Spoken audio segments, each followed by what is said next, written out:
നമസ്കാരം പ്രിയമുള്ളവരെ, 2026 ലോക്സഭാ തെരഞ്ഞെടുപ്പിനെ സംബന്ധിച്ച് മുസ്ലിം ലീഗിന് ഒരു വനിതാ സ്ഥാനാർത്ഥിയെ മത്സരിപ്പിക്കേണ്ടതായിട്ടുണ്ട്. കാരണം മിക്കപ്പോഴും രാഷ്ട്രീയ എതിരാളികൾ പുരുഷ മേധാവിത്വമുള്ള ഒരു പാർട്ടിയാണ് മുസ്ലിം ലീഗ് എന്ന് ആക്ഷേപിക്കാറുണ്ട്. മിക്കപ്പോഴും കഴിഞ്ഞ നിയമസഭാ ഇലക്ഷനിലും 27 സീറ്റോളം മുസ്ലിം ലീഗിന് മത്സരിക്കുവാൻ UDF അനുവദിച്ചിട്ടുണ്ടായിരുന്നുവെങ്കിലും അതിൽ നൂർബിന റഷീദ് മാത്രമാണ് കോഴിക്കോട് സൗത്തിൽ നിന്ന് വനിതാ സ്ഥാനാർത്ഥിയായി മത്സരിച്ചത്.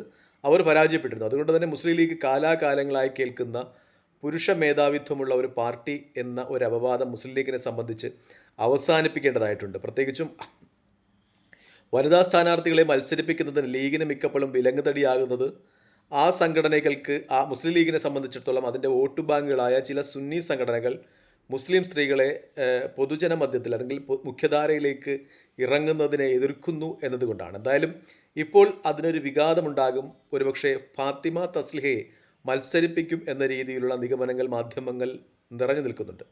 മുസ്ലിം ലീഗിനെ സംബന്ധിച്ച് 2 പ്രാവശ്യമാണ് വനിതാ സ്ഥാനാർത്ഥികൾ അവരുടെ നിയമസഭയിലേക്ക് മത്സരിക്കുവാൻ വേണ്ടി നിയോഗിക്കപ്പെട്ടുള്ളത്. 2 പ്രാവശ്യവും നിർഭാഗ്യവശാൽ അവർ പരാജയപ്പെടുകയായിരുന്നു. 2021 കഴിഞ്ഞ ഇലക്ഷനിൽ നൂർബിന റഷീദ് കോഴിക്കോട് സൗത്തിൽ നിന്ന് പരാജയപ്പെട്ടു. അതുപോലെ തന്നെ 1996 മുസ്ലിം ലീഗിൻ്റെ മറ്റൊരു സ്ഥാനാർത്ഥി കമറുനിസ അൻവറും സൗത്തിൽ നിന്ന് പരാജയപ്പെട്ടു. അങ്ങനെ 2 പ്രാവശ്യവും മുസ്ലിം ലീഗിനെ സംബന്ധിച്ച് അവരുടെ സ്ഥാനാർത്ഥികൾ, വനിതാ സ്ഥാനാർത്ഥികൾ പരാജയപ്പെട്ടു എന്നൊരു അപവാദവും മുസ്ലിം ലീഗിനെ സംബന്ധിച്ച് അവസാനിപ്പിക്കേണ്ടതുണ്ട്.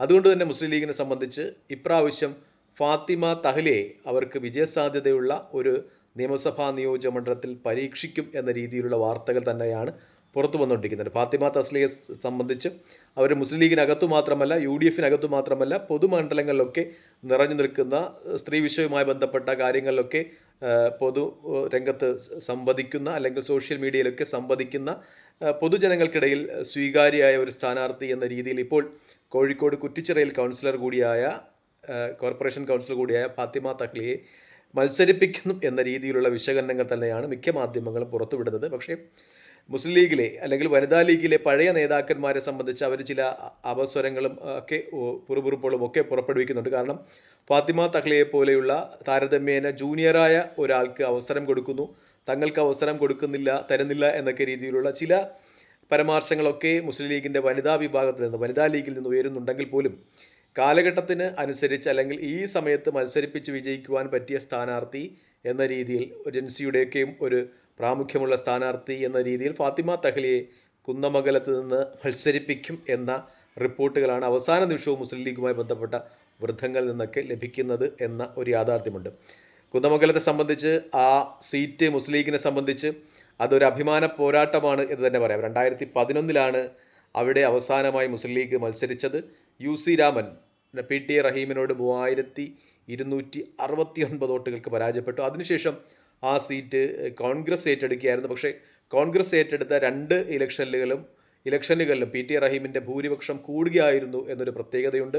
2021 PT റഹീം ദിനേശ് പെരുമനെ പരാജയപ്പെടുത്തിയത് 10270 വോട്ടുകൾക്കായിരുന്നു. 2016 T സിദ്ദീഖിനെ പരാജയപ്പെടുന്നത് 11,025 വോട്ടുകൾക്കായിരുന്നു. അതായത് ലീഗ് മത്സരിച്ച 2011 UC രാമനെ സംബന്ധിച്ച് അദ്ദേഹം മുൻ MLA ആയിരുന്നു, ആ മണ്ഡലത്തിലെ മുൻ MLA ആയിരുന്നു. പിന്നെ ആ മണ്ഡലത്തിൻ്റെ ക്രമമൊക്കെ മാറുന്നത് കൊണ്ടാണ്, അതായത് സംവരണ മണ്ഡലം എന്ന രീതിയിൽ കുന്നമംഗലം മാറിയതിനു ശേഷവും UC രാമനെ ആ മണ്ഡലത്തിൽ ലീഗ് പരീക്ഷിച്ചു. ഒരുപക്ഷെ സംവരണ സീറ്റിൽ അല്ലാതെ ജനറൽ സീറ്റിൽ ആദ്യമായി ഒരു സ്ഥാനാർത്ഥിയെ, സംവരണ വിഭാഗത്തിലുള്ള ഒരു സ്ഥാനാർത്ഥിയെ മത്സരിപ്പിക്കുന്ന രാഷ്ട്രീയ പാർട്ടി എന്ന ഒരു നിലപാടും, അല്ലെങ്കിൽ അങ്ങനെയുള്ള ഒരു കീർത്തിയും കൂടി മുസ്ലിം ലീഗിന് കിട്ടിയ ഇലക്ഷനായിരുന്നു 2011 UC രാമനെ കുന്നമംഗലത്ത് മത്സരിപ്പിക്കുക വഴി ജനറൽ സീറ്റിൽ ഒരു സംവരണ വിഭാഗത്തിലുള്ള ആളെ മത്സരിപ്പിച്ചു എന്ന രീതിയിൽ. പക്ഷേ നിർഭാഗ്യവശാൽ UC രാമൻ അവിടെ പരാജയപ്പെടുകയായിരുന്നു. പക്ഷേ കഴിഞ്ഞ 3 ഇലക്ഷൻ്റെയും ഒരു റിസൾട്ട് എടുത്ത് നോക്കിയാൽ UC രാമൻ കുറഞ്ഞ വോട്ടുകൾക്ക് മാത്രമാണ് PT റഹീമിനോട് പരാജയപ്പെട്ടത്,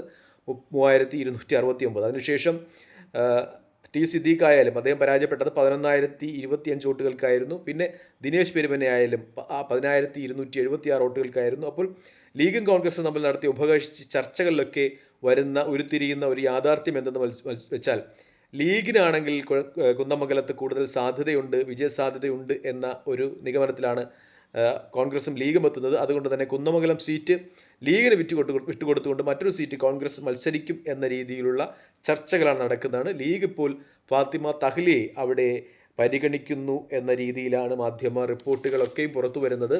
എന്തായാലും ലീഗിനെ സംബന്ധിച്ച് KT ജലീലിനോടൊപ്പം തന്നെ പരാജയപ്പെടുത്തുവാൻ അവർ തുനിഞ്ഞ് ഇറങ്ങുന്ന അല്ലെങ്കിൽ ടാർഗറ്റ് ചെയ്തിട്ടുള്ള ഒരു വ്യക്തിത്വമാണ് PT റഹീം.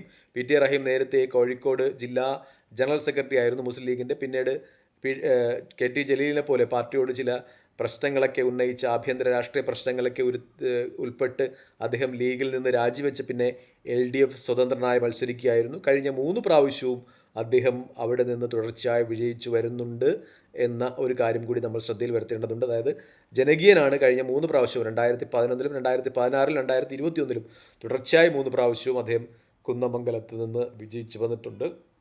അതുകൊണ്ട് തന്നെ KT ജലീലിനെ പോലെ PT റഹീമിനെയും പരാജയപ്പെടുത്തുക എന്നത് ലീഗിനെ സംബന്ധിച്ച് ഒരു എയിമാണ്.